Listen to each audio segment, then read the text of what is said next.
Hello guys! Hello Earth Signs, hello Virgo, Capricorn, and Taurus. Welcome dito sa aking channel. Kapalaran 888, welcome guys. Alamin natin kung anong messages, vibration, gabay energy para sa inyong lahat. Ito ay general daily tarot reading sa araw na ito. Okay, Earth Signs, Virgo, Capricorn, and Taurus. Okay.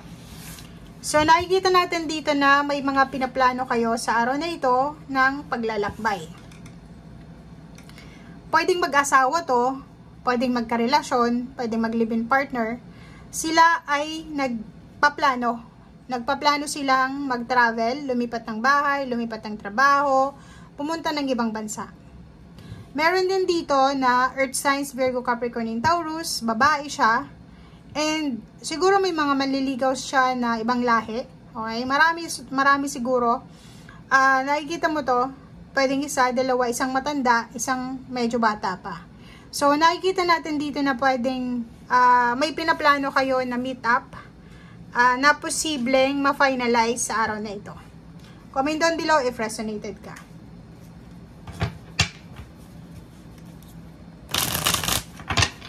Ang pinaka-posible dyan is pagpaplano tungkol sa pag-move or travel, relocation, yun, movement, transition, pagbabago.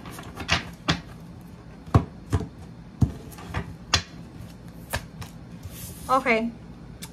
The Empress, sinasabi ng baraha mo dito na if nakakaramdam ka ng pagod sa araw na ito, nakakaramdam ka ng sobrang stress, or nakakaramdam ka ng pagkayamot, di ba? Yung parang wala ka sa focus, wala ka sa interest, wala kang interest sa mga nangyayari sa paligid mo, kailangan mong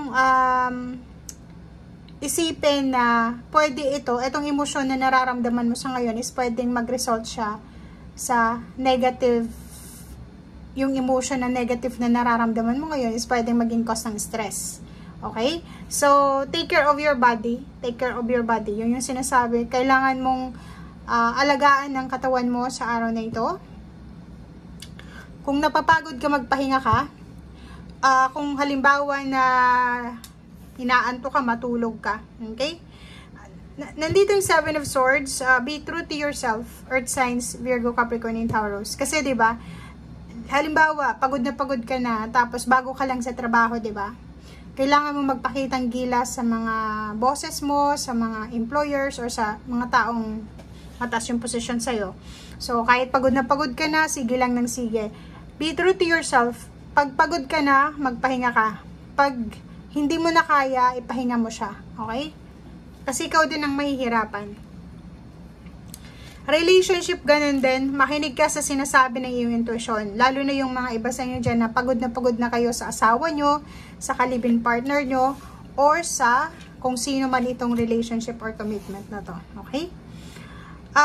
May hinihintay kayo eh. Pwedeng naghihintay, yun nga, naghihintay kayo ng travel, relocation, or kung ano man to, pera. Huwag nyong isuko. Huwag kayong titigil dito sa paghihintay. Okay? Be patient. May iba din sa inyo ditong naghihintay kayo kung kailan matatapos itong mga away na to, diskusyon, competition, mga samaan ng loob. So, nakikita natin dito, Earth Signs, Virgo, Capricorn, and Taurus, na hinihintay mo kung kailan ba matatapos tong mga issue na to sa pamilya, sa trabaho, sa kamag-anak, sa friends, sa kapitbahay.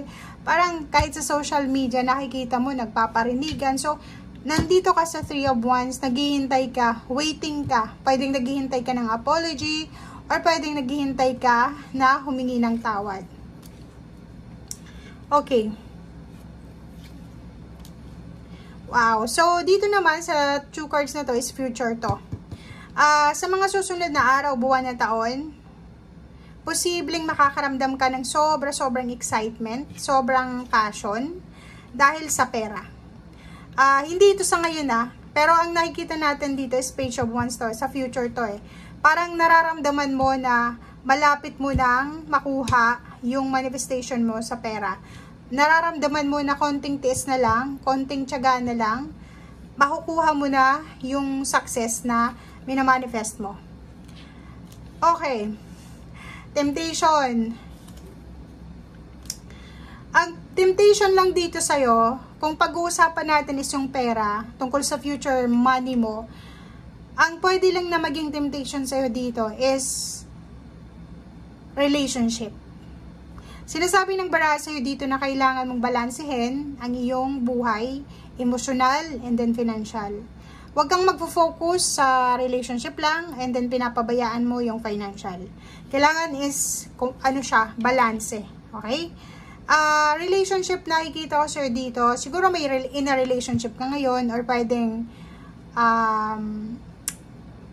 feeling mo siya na yung talagang para sa'yo, but kung makikita mo dito, may damon ka eh. May konti kang, parang anong tawag dito? May konti kang pagdududa, 'di ba?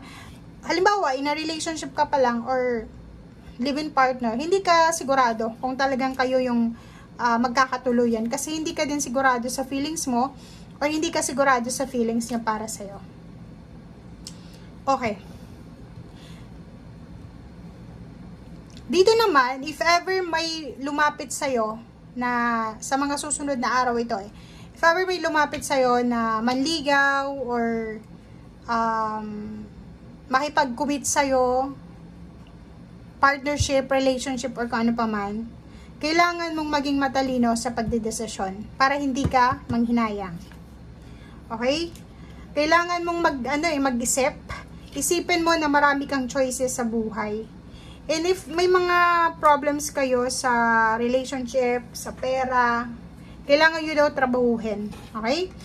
In few months or in few years, pwedeng next year to, may mga posibleng offers sa'yo. 'Di ba? Maraming offers ang pwedeng dumating sa'yo, lalo na sa usaping trabaho. Pera to, pera. Pwedeng may mag-o-offer sa'yo ng trabaho, or pwedeng may mag-o-offer sa'yo ng kontrata.